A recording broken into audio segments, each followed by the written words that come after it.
Artinya apa? They have to be able to respect other culture.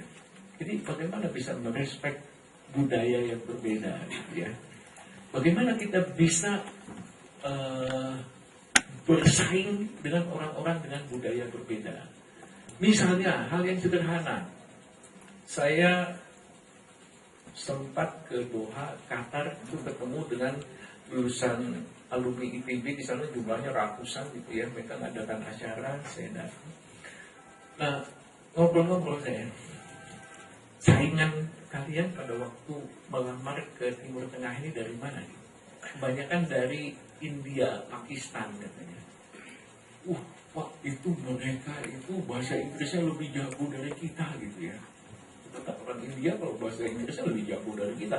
Dan yang menarik lagi adalah dalam berkomunikasi mereka itu orangnya pushy, istilahnya menekan kita gitu ya. Mereka tidak lebih pintar dari kita, kata itu alumni. Tapi bagaimana kita bisa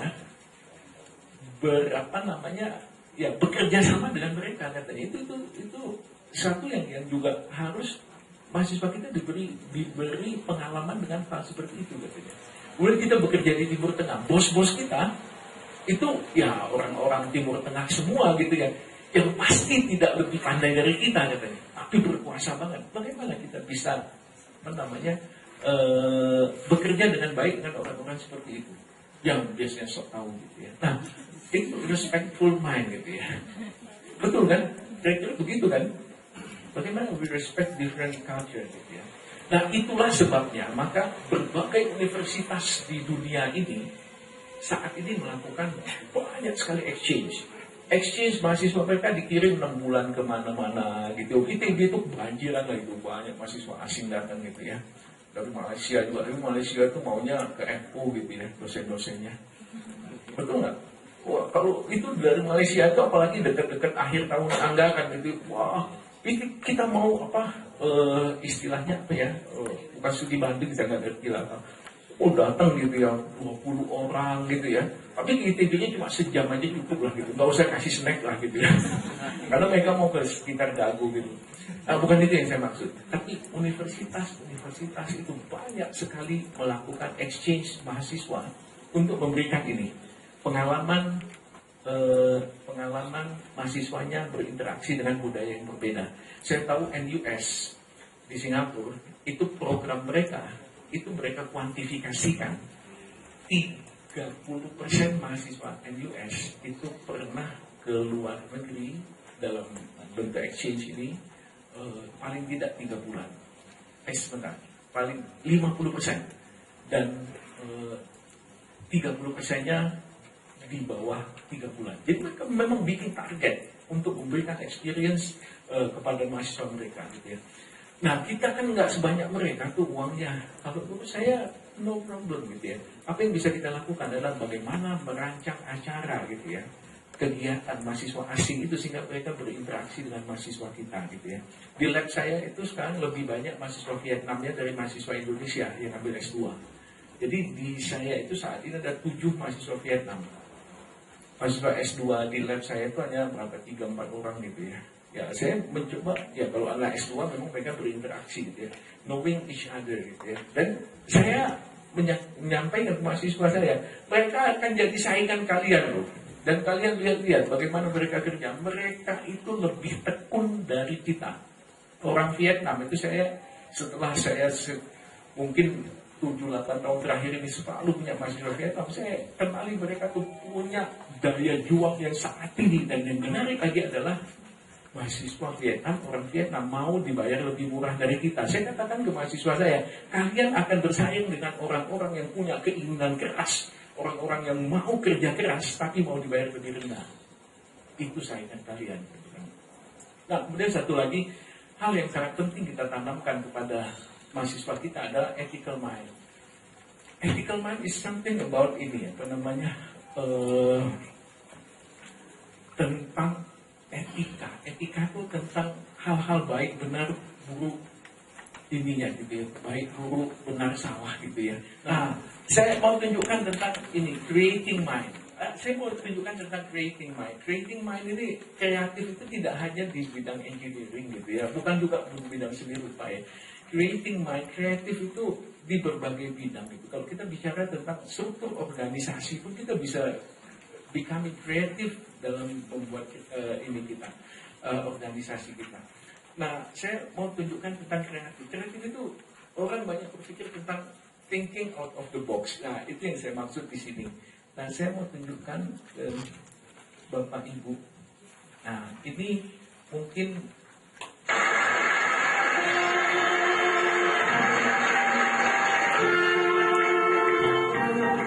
I see trees of green.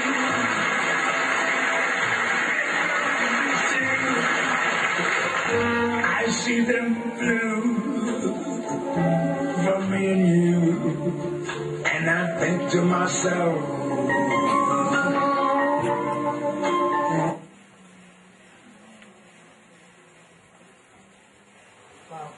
tadi ada yang saya lupa. Ini ada yang tahu penyanyi ini namanya siapa? Bukan. Ada yang tahu namanya siapa? Siapa? Neil Armstrong, bukan. Louis Armstrong. Neil Armstrong itu orang yang pertama mendarat di bulan kan. Neil Armstrong yang kemudian dia setelah mendarat, kemudian dia lihat, ada rumah makan Padang. Itu Neil Armstrong. Kalau ini Louis Armstrong.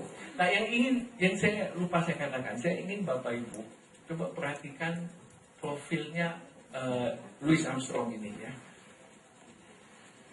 Coba perhatikan pada saat dia nyanyi.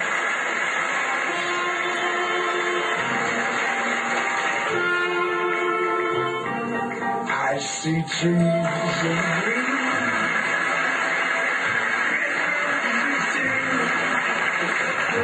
I see them blue for me and you. And I think to myself, what a wonderful world.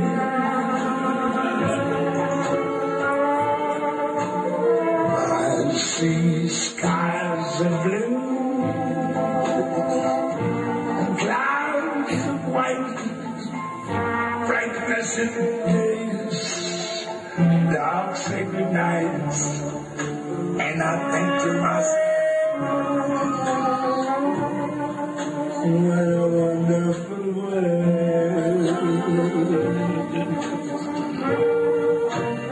Jadi ada fenomena seperti ini, kemudian kita datang dengan pertanyaan yang berbeda dengan sebelumnya, gitu ya.